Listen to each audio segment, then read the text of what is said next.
माँ, अब मैं आगे फैशन डिजाइनर बनना चाहती हूँ। ऐसी ही बढ़िया बढ़िया ड्रेस बनाऊंगी। फिर देखना, बहुत जल्दी हमारे हालात ठीक हो जाएंगे। सुनिए जी, मुझे तो अपने होने वाले बच्चे का बहुत बेसब्री से इंतजार है, पर डर भी लग रहा है। हमारी एक बेटी तो पहले से ही है, और इस बार भी बेटी हो गई तो हम इनको कैसे पालेंगे?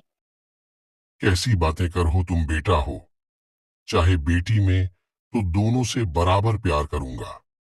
और अगर बेटी हो गई तो ये तो और भी अच्छी बात है। हालात चाहे कैसे भी हो, मैं दोनों बच्चों की हर खुशी को पूरा करूंगा। रमेश और ऊषा दोनों बहुत गरीब थे। उनकी एक बेटी थी पहले से, और ऊषा को दूसरा बच्चा होने वाला था। रमेश मेहनत मजदूरी करके जैसे तैसे अपना जीवन जिता था। अब ऐसे ही समय निकलता गया। ऊषा को थोड़े दिन बाद एक प्यारी सी बेटी हुई। रमेश और ऊषा दोनों बहुत प्यार करते थे अपनी बेटियों से। जैसे जैसे समय निकलता गया, बेटियां बड़ी हो गईं। इस बीच रमेश का देहांत हो चुका था। अब ऊषा और उसकी दोनों बिटियां सीमा और मीना रहती थीं घर में। एक दिन सीमा और मीना अपनी माँ से बोलती है। ये देखो माँ, ये मैंने बनाया है। अरे वाह बेटी, ये तो बहुत सुंदर ड्रेस है। पर इसके लिए तुम्हारे पास कपड़ा कहाँ से आया? हमारे पास तो इतने पैसे नहीं थे। माँ, मेरे कॉलेज में फैशन शो हुआ था, ये मैंने वहीं बनाया था। माँ, अब मैं आगे फैशन डिजाइनर बनना चाहती हूँ। ऐसी ही बढ़िया बढ़िया ड्रेस बनाऊंगी।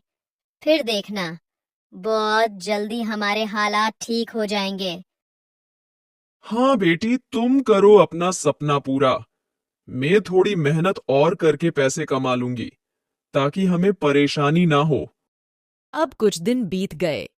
ऊषा बहुत मेहनत मजदूरी करके अपनी बेटियों का सपना पूरा कर रही थी। ऐसे ही कुछ दिन बाद सीमा के कॉलेज में फैशन था। सीमा अपनी ड्रेस घर पर ही भूल गई। अरे ये सीमा बेटी तो ड्रेस को घर पर ही भूल गई। ऊषा उस ड्रेस को सीमा को कॉलेज में देने आ जाती है। अब ड्रेस देकर चली जाती है। सीमा और मीना अपने शो में चली जाती हैं। उधर ऊषा घर लौट रही थी।